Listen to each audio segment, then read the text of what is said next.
जानवरों की चर्बी की मिलावट की खबर, फिर लैब रिपोर्ट में मछली का तेल, जानवरों की चर्बी का जिक्र हुआ है। जो लैब रिपोर्ट सामने आई है उसमें यह जिक्र किया गया है कि हां, प्रसाद में मिलावट हुई है। मछली का तेल, फिश ऑयल और जानवरों की चर्बी मिलाई जाती थी। यह रिपोर्ट ऐसा दावा कर रही है। मुख्यमंत्री चंद्रबाबू नायडू ने पूर्व की सरकार रेड्डी सरकार पर आरोप लगाया है। रेड्डी सरकार के दौरान प्रसाद में मिलावट हो रही थी, लेकिन उसको रोका नहीं गया। लेकिन जगन मोहन रेड्डी ने चंद्रबाबू नायडू के जितने भी आरोप थे उनको खारिज करते हुए कहा कि ओछी राजनीति हो रही है राज्य में। तो यह इस वक्त की बड़ी खबर है, क्योंकि करोड़ों जो भक्त हैं उनकी आस्था का सवाल है। जब से यह खबर सामने आई है, राज्य के मुख्यमंत्री और उप मुख्यमंत्री ने यह बात कही है कि प्रसाद में, लड्डू के प्रसाद में फिश ऑयल और चर्बी मिलाई जाती है और वो भक्तों को प्रसाद बांटा जाता है। तब से कहीं ना कहीं उस आस्था को ठेस लगी है और राज्य में सियासत भी चरम पर है। यह इस वक्त की बड़ी खबर है और आज हम इस खबर का वैज्ञानिक विश्लेषण भी करने वाले हैं। तो बड़ी खबर आपकी टीवी स्क्रीन पर। मेरे दो सहयोगी केजे श्रीवत्सन इस वक्त मेरे साथ मौजूद हैं। थोड़ी देर में पल्लवी भी हमारे साथ मौजूद होंगी, क्योंकि डॉक्टरों से भी बात करना इस पर जरूरी हो जाता है। लेकिन केजे श्रीवत्सन, सबसे पहले आपके पास आते हुए, ये करोड़ों भक्तों की आस्था का सवाल है और जब से ये खबर सामने आई है कि प्रसाद में मिलावट, फिश ऑयल और रिपोर्ट भी ऐसा दावा कर रही है कि चर्बी की भी मिलावट हुई है, तो उस आस्था को ठेस पहुंची है और राज्य में सियासत भी चरम पर है।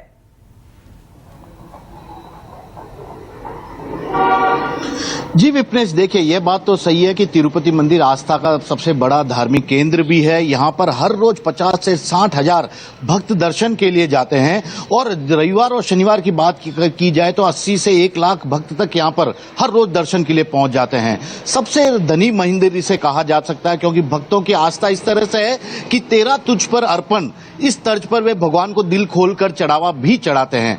अब जहां तक इस पूरी विवाद की बात है तो उसके लिए आपको समझना पड़ेगा साल 2020 की एक घटना पर। दरअसल पिछले 50 सालों से कर्नाटका सरकार के डेयरी फेडरेशन की जो नंदिनी कंपनी है, वहां से तिरुपति बालाजी मंदिर को सब्सिडी रेट पर लड्डू प्रसाद बनाने के लिए घी बेचा जाता था। यानी कि तिरुपति मंदिर, तिरुमला तिरुपति मंदिर प्रशासन कर्नाटक सरकार की नंदिनी जो डेयरी है वहां से घी खरीदती थी और वहीं से बनता था। अब साल 2020 में नंदिनी की ओर से साफ कह दिया गया कि वह उस सब्सिडी रेट पर अब और मंदिर प्रशासन को घी नहीं दे सकती है, क्योंकि उसे पशुपालकों को भी ज्यादा दूध के लिए पैसे देने पड़ रहे हैं। लेकिन तिरुपति मंदिर प्रशासन मानने को तैयार नहीं हुआ और उसने साल 2020 में नया टेंडर जारी कर दिया घी खरीद के लिए। और घी भी कितना खरीदा जाता विपनेश, इसका अंदाजा इसी बात से लगाया जा सकता है कि 6 महीने में 1400 टन घी लड्डू प्रसाद बनाने के लिए खरीदा जाता है, यानी कि इतनी बड़ी मात्रा में। और जिस कंपनी ने साल 2020 में घी खरीदने का टेंडर लिया, उसी कंपनी के द्वारा सप्लाई घी को लेकर यह पूरा बवाल सामने आया है। कहा जा रहा है कि नंदिनी जिस तरह की शुद्ध घी देती थी, उस तरह की शुद्ध या प्यूरिफाइड घी यह कंपनी प्रोवाइड नहीं करवा पा रही है। और जब इसे लेकर एक लैब की रिपोर्ट आई तो उसका जिक्र बुधवार को आंध्र प्रदेश के मुख्यमंत्री चंद्रबाबू नायडू ने भी किया और कहा कि इस मिलावटी घी जिसमें फैट के अंश मिले हैं, मछली के तेल की बात की पुष्टि हुई है, तो उस तरह की लैब रिपोर्ट आई है। यानी कि लड्डू प्रसाद के लिए जो घी यूज किया जा रहा था वह मिलावटी घी था। अब आपको एक बात समझनी होगी, यदि साइंटिफिक तरीके से देखा जाए, जो भी गाय का दूध निकलता है उसमें फैट तो होता है, घी बनाते वक्त भी फैट का पूरा इस्तेमाल होता है। यानी कि बाजारों में जो घी मिलता है, आप और हम जिसका उपयोग करते हैं, वह शुद्ध घी नहीं कहा जा सकता। कहीं ना कहीं कुछ न कुछ फैट, उसमें फैट का अंश रहता है। तो वही घी सप्लाई कर रही थी और उसी शुद्धता को लेकर यह पूरा बवाल भी सामने आया है कि क्यों इस तरह का घी मंदिर में जो करीब 300 साल से लड्डू प्रसाद वितरण का काम किया जा रहा था। ओके, आप नजर बनाए रखिएगा, हम लौटेंगे आपके पास। एक रिपोर्ट देख लेते हैं।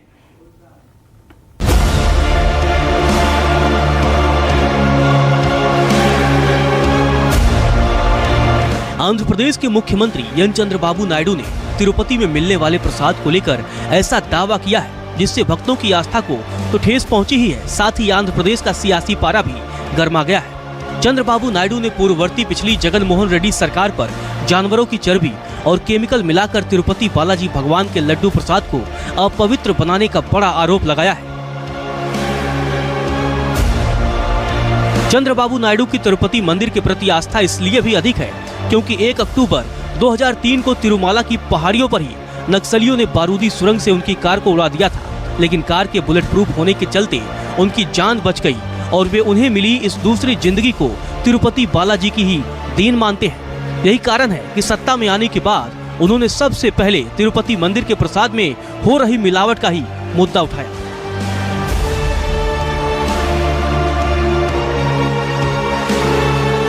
దేవుని దగ్గర పెట్టే ప్రసాదం అపవిత్రం చేసే విధంగా ఓసారి బాధేస్తుంది. నాసి రకమైన ఇంగ్రీడియంట్సే కాకుండా ఎనిమల్ ఫ్యాట్ కూడా వాడారని, ఏది గీకు బదులు. ఈరోజు స్వచ్ఛమైన గీ తెమన్నాం, ప్రక్షాళన చేయమన్నాం, నాణ్యత పెరిగింది, ఇంకా కూడా నాణ్యత పెంచుతాం. सुन लिया आपने, नायडू कह रहे हैं कि मंदिर में सालों से बनाए जा रहे लड्डू प्रसाद में जगन रेड्डी सरकार के राज में घी की जगह पशु चर्बी का इस्तेमाल किया जा रहा था। जब लैब रिपोर्ट आई तो उससे भी यह साबित हो गया कि लड्डू बनाने के लिए उपयोग में लाए जा रहे घी में पशु वसा था। साथ ही घी में मछली का तेल, चर्बी आदि के अंश भी मिले। अब जरा इस पूरे विवाद के पीछे के कारणों को भी समझ लीजिए। दरअसल सालों से तिरुपति के लड्डू बनाने के लिए कर्नाटक सरकार की Karnataka milk federation dairy Nandini से शुद्ध घी की सप्लाई होती थी, लेकिन जगन मोहन रेड्डी की सरकार के दौरान जब सीएम जगन रेड्डी के चाचा वाईएस सुब्बा रेड्डी को तिरुमाला तिरुपति मंदिर का चेयरमैन बनाया गया था, तो नंदिनी घी के साथ साल 2005 से 2020 तक चला आ रहा मंदिर प्रशासन का घी खरीदने का करार टूट गया, क्योंकि दूध के दाम बढ़ने के साथ नंदिनी डेयरी ने पुराने दामों पर घी सप्लाई में असमर्थता जताकर सालाना टेंडर की प्रक्रिया में भाग ही नहीं लिया। बस फिर क्या था, मंदिर प्रशासन के चेयरमैन की तरफ से नई कंपनी को टेंडर दे दिया गया और उसी कंपनी पर आरोप है कि वह शुद्ध घी की बजाय जानवरों की वसा और चर्बी मिला घी सप्लाई करने लगी। और आंध्र प्रदेश में नई सरकार बनाने के बाद सीएम चंद्रबाबू नायडू को इस गड़बड़ी की खबर लगी। हालांकि जगन मोहन रेड्डी सरकार में तिरुमाला तिरुपति देवस्थानम के चेयरमैन बनाए गए वाईएस सुब्बा रेड्डी ने सीएम नायडू के इन सभी आरोपों को निराधार बताते हुए उसे झूठ का पुलिंदा करार दिया है। Yesterday, our Chief Minister Chandrababu Naidu has commented baseless allegations, shocking allegations, like saying that in TTD, while YCP is in governance, animal fat being used. This is ridiculous. Entire, not only country, entire world, all Hindu devotees are hurt because of these comments. You should take back. आरोप प्रत्यारोप के इस दौर के बीच अब जरा आपको यह भी बता दें कि आखिरकार तिरुपति के लड्डू प्रसाद को लेकर इतना बवाल क्यों मचा हुआ है। दरअसल विश्व के सबसे धनी मंदिरों में से एक तिरुपति बालाजी के मंदिर में करीब 308 साल से लड्डू प्रसाद भगवान को भोग के रूप में चढ़कर उन्हें भक्तों को दिया जाता रहा है। साल 1715 से इस प्रसाद को यहाँ वितरित करने के प्रमाण भी मिले हैं। इस वक्त हर साल 10 करोड़ से भी ज्यादा लड्डू बनाकर प्रति लड्डू 50 रुपए की दर से अतिरिक्त लड्डू यहाँ आने वाले भक्तों को बेचा भी जाता है। तिरुपति बालाजी मंदिर आने वाले हर भक्त को 2 लड्डू प्रसाद निःशुल्क दिए जाने के बावजूद भी इनकी बिक्री से मंदिर प्रशासन को हर साल इसकी बिक्री से 150 करोड़ रुपए की आय हो जाती है। साल 2009 में इस लड्डू प्रसाद को जीआई टैग भी मिला है, यानी कि मंदिर परिसर के अलावा कहीं और इस तरह का लड्डू बनाकर उसे इस नाम से नहीं बेचा जा सकता है। त्योहारों, खास तौर पर ब्रह्मोत्सव के दौरान इन लड्डुओं की बिक्री सारे रिकॉर्ड्स को तोड़ते हुए 24 घंटों तक होती रहती है। उससे स्पष्ट हो गया है कि ना इसमें जो है यह चर्बी मिलाया गया है और मछली का तेल मिलाया गया है और वहाँ की जो सरकार थी उसको संज्ञान में है कि नहीं है और कब से मिलाया जा रहा है इसका भी पता नहीं है, क्योंकि अभी वर्तमान समय में जब चर्चा हुई है तो ये जो खोज हुआ है तो इसकी पुष्टि हो गई है। तो ऐसी स्थिति में ये हमारे मैं समझता हूँ अंतर्राष्ट्रीय षड्यंत्र है, हमारे जो सनातन धर्म है इस पर कुठाराघात है। साल 2015 में सर्वाधिक 1.8 मिलियन लड्डू बेचे गए थे, जो अपने आप में एक रिकॉर्ड है। तिरुमाला तिरुपति देवस्थानम यानी कि टीटीडी के ट्रस्ट बोर्ड ने साल 2024-25 के लिए 5,142 करोड़ रुपए के बजट अनुमान को मंजूरी दे दी है, जिसमें से हुंडी के आने वाली 1,611 करोड़ रुपए की आय के साथ 150 करोड़ रुपए लड्डू प्रसाद की आय भी शामिल है। बालाजी दर्शन के बाद पिलग्रिम्स वो लड्डू लेते प्रसाद, बालाजी का प्रसाद। वो लड्डू में जगनमोहन रेड्डी का टाइम में 2019 से 2024 तक वो लड्डू का बनाने के लिए प्योर काऊ घी हम यूज करते टीटीडी। उसमें daily 14 tons of cow ghee we are using for making laddu prasadam, but unfortunately that was adulterated. We got a report that vegetable oil and animal fat oil was mixed in that. It's a very bad thing happened in Tirumala history. अब जरा यह भी समझ लीजिए क्यों तिरुपति बालाजी मंदिर को सबसे धनी मंदिर कहा जाता है। यहाँ पर आम दिनों में आने वाले भक्तों की संख्या 50 से 60 हजार होती है और शनिवार और रविवार को यह संख्या बढ़कर 80,000 और मंदिर में होने वाले विशेष उत्सव और आयोजनों के दौरान 1 लाख से 1.25 लाख भक्त यहाँ आकर दर्शन करते हैं। तिरुपति ट्रस्ट के पास कुल भगवान के नाम 11,329 किलो सोना है, जिसकी कीमत करीब 8,496 करोड़ रुपए है। ट्रस्ट ने इसे गोल्ड मोनेटाइजेशन स्कीम के तहत विभिन्न बैंकों में भी जमा कर रखा है। बैंकों में 13,287 करोड़ रुपए एफडी के रूप में जमा किए गए हैं, जिस पर सालाना 1,600 करोड़ रुपए का ब्याज मिलता है। अप्रैल 2024 तक तिरुपति ट्रस्ट के पास रिकॉर्ड 18,817 करोड़ रुपए कैश बैलेंस भी है।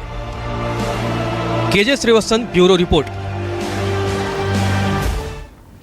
इस रिपोर्ट के जरिए पूरा मामला हमने आपको सुनवाया और दिखाया कि कहां से इसकी शुरुआत हुई और अब तो सरकार ये कह रही है कि सनातन धर्म की बात है और इसके संरक्षण के लिए एक बोर्ड का गठन भी होना चाहिए, लेकिन इसका साइंटिफिक पहलू क्या है इसकी भी समझने की आवश्यकता है। मेरी सहयोगी पल्लवी इस वक्त हमारे साथ मौजूद हैं। पल्लवी, रिपोर्ट तो ये दावा कर रही है कि प्रसाद में फिश ऑयल और चर्बी की मिलावट हुई है, इस पर आपके पास क्या जानकारी है और डॉक्टर क्या सोच रहे हैं?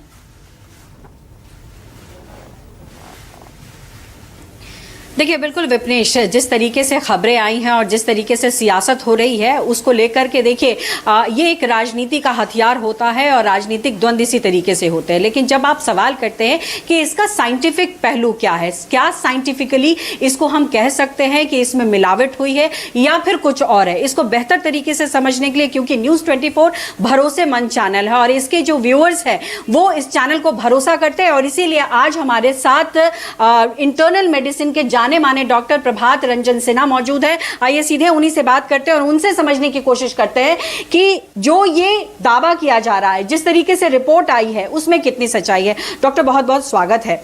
और सबसे पहला और अहम सवाल जिसको लेकर द्वंद्व हो रहा है, लेकिन हमको ये समझाइए डॉक्टर कि रिपोर्ट में beef tallow, Lord, fish oil की बात की जा रही है, घी में क्या इस तरीके की चीज़ों का मिलावट बाहर से किया जा सकता है या किस तरीके की मिलावट हो सकती है इसमें? देखिए मैम, जहाँ तक सवाल है हमारी आस्था का डेफिनेटली एक अपना महत्व है, लेकिन जब हम साइंटिफिक बातों पे जाएं, अभी जो रिपोर्ट पब्लिक हुई हैं इन दिनों में, जो हम देख रहे हैं, ये सारी चीज़ें, ये एडल्ट्रेशन है या नहीं कहना बहुत मुश्किल है। और जिस लेवल्स पे ये सारी आई हैं, ये बिल्कुल एक नॉर्मली सोर्स के थ्रू भी आ सकती हैं। सो डेफिनेटली ये कहना कि ये डेलिब्रेटली इसमें एडल्ट्रेशन करके ये चीज़ की जा रही हैं, ये बहुत ही मुश्किल है। जहाँ तक हम different type of fatty acids और फैट्स की बात करें, जो कि मैं रोकना चाहूँगी डॉक्टर, आपने कहा नॉर्मल सोर्स से भी आ सकती हैं, यानी यहाँ इसको समझाइए, नॉर्मल सोर्स क्या होता है? जैसे कि मैम आप काऊ घी की बात करें, काऊ घी के जब हम कंपोनेंट्स को हम एनालाइज करेंगे तो ये चीज़ें वहाँ से भी आ सकती हैं कि सोर्स के अंदर जो डिफरेंट फैटी एसिड्स आ रहे हैं जिसको हम एनालाइज कर रहे हैं, उसके लेवल्स में थोड़ी बहुत ऊपर नीचे आ सकती है। इट डिपेंड्स कि हम जिस काऊ से ले रहे हैं उसके खान पान, उसके बहुत सारे, अगर उसे किसी तरह के मेडिकेशन दी गई होंगी, इन चीज़ों से भी उनके अंदर बदलाव की जा सकती हैं, आ सकती हैं रिपोर्ट्स में। इसलिए इस रिपोर्ट्स के बेसिस नेचुरल है, जो कि नेचुरल हो सकती है बिल्कुल, इसलिए इस रिपोर्ट के बेसिस पे ये कहना कि इस तरह का एडल्ट्रेशन डेलिब्रेटली है, बहुत ही मुश्किल है। अब अगर घी की बात की जाए तो घी में आम तौर पर ऐसी चीज़ें होती हैं?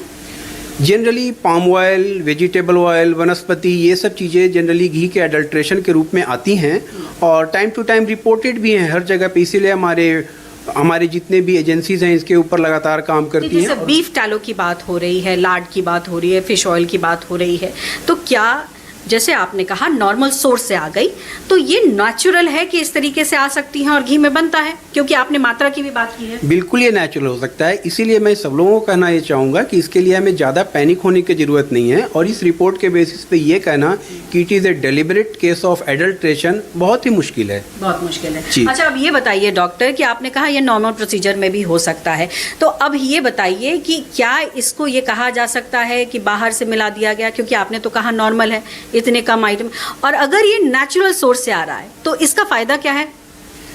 मैम, जैसा कि मैंने कहा कि एडल्ट्रेशन है या नहीं, ये इस रिपोर्ट पे बेसिस पे कहना बहुत ही मुश्किल है, क्योंकि कंपोनेंट जो इस लिमिट्स के अंदर में आ रहे हैं that can be from the source itself.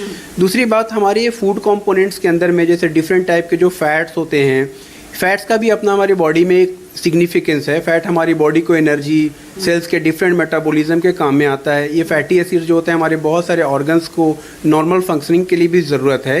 तो this source can be present from the natural source, it depends on from where you are taking it, उस एनिमल की उस समय की कंडीशन क्या है, whether the animal is suffering from some disease, some medication और some physiological alteration. मान लीजिए कि कोई एनिमल, मान लीजिए गाय ही बीमार नहीं है, अच्छी हेल्दी है, कोई समस्या नहीं है, कोई दवा भी नहीं दी गई है, तो भी क्या ऐसे आ सकता है? बहुत सारी फिजियोलॉजिकल कंडीशन में, जैसे अभी गाय के भी बछड़े होने के बाद अगर जो इनिशियल डेज में जो दूध आते हैं उसके अंदर को हम लोग बोलते हैं कि उसके अंदर फैट्स की मात्रा काफ़ी ज़्यादा होती है, वो कंपोजिशन काफ़ी डिफरेंट हो सकता है फ्रॉम एक ऐसे गाय के दूध से जो काफ़ी पहले का, जिसका एक बच्चे को जिसने जन्म दिया हो। तो ये भी टाइम टू टाइम वेरी करता है, उसमें भी फैट के परसेंटेज इसके हिसाब से वेरी कर सकते हैं। तो ये अनयूजुअल नहीं है जी। अब तो ये ना कहा जाए कि इस प्रसाद में मिलावट हुई है, क्योंकि ये नेचुरल प्रोसेस है और कई जगहों पर इसी तरीके के प्रसाद में घी का इस्तेमाल होता होगा। अभी जिस तरह से रिपोर्ट आती है, जिस तरह की रिपोर्ट है, उसके हिसाब से ये कहा जा सकता है कि आप पक्के तौर पे नहीं बोल सकते कि इसमें डेलिब्रेट तौर पे मिलावट की गई है। अच्छा डॉक्टर, जैसे आजकल एक कॉन्सेप्ट आ गया है वीगन होना, यानी आजकल लोग कहते हैं दूध भी नहीं पियेंगे।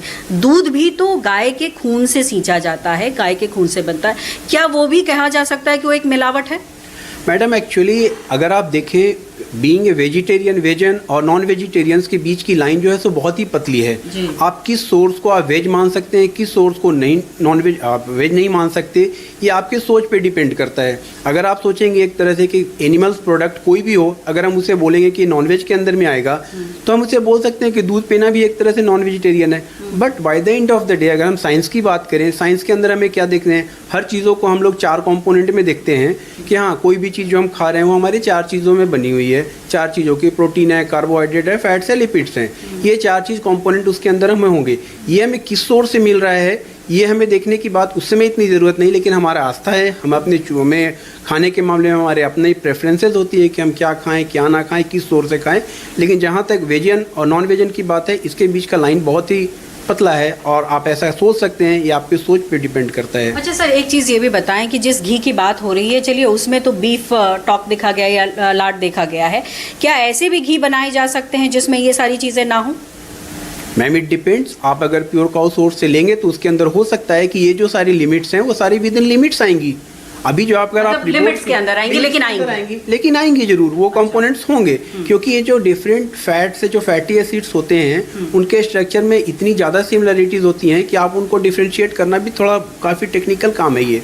तो वो एक लिमिट्स के अंदर आ सकती हैं। जैसे इस केस में थोड़ी लिमिट से जो चीज़ें बाहर गई हैं वो सारी हो सकती है लिमिट्स के अंदर है। In that case you will say कि हाँ, there is no adulteration, but ये सोर्स से आ सकता है ये। चलिए, तो देखिए हमने कोशिश की है कि डॉक्टर से समझने की यहाँ कि किस तरीके से साइंटिफिक पहलू क्या है, क्या इसमें मिलावट हुई या नहीं हुई। देखिए डॉक्टर साफ तौर पर कह रहे हैं कि जो तथ्य सामने आए हैं उसके हिसाब से ऐसा नहीं दिखता है, और जो नॉर्मल सोर्स है उसके साथ ये आता है। तो इसमें ये कहा नहीं जा सकता है कि इसमें मिलावट हुई है, लेकिन साइंस में और भी बहुत सारी चीजों का जिक्र आगे हम पल्लवी समझते रहेंगे, लेकिन डॉक्टर से आपने बात की, काफी हद तक कुछ चीजें क्लियर हो गई हैं। बहुत बहुत शुक्रिया आपका। इसी के साथ ही एक छोटा सा ब्रेक ले रहे हैं, फौरन लौटेंगे। देखते रहिए न्यूज़ 24। खबर मतलब news 24।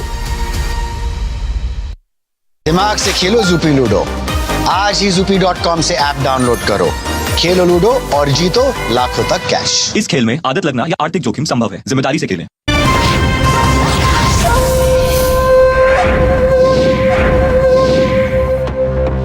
Single brand Sharma ji, एक बार जिस ब्रांड को ट्रस्ट किया तो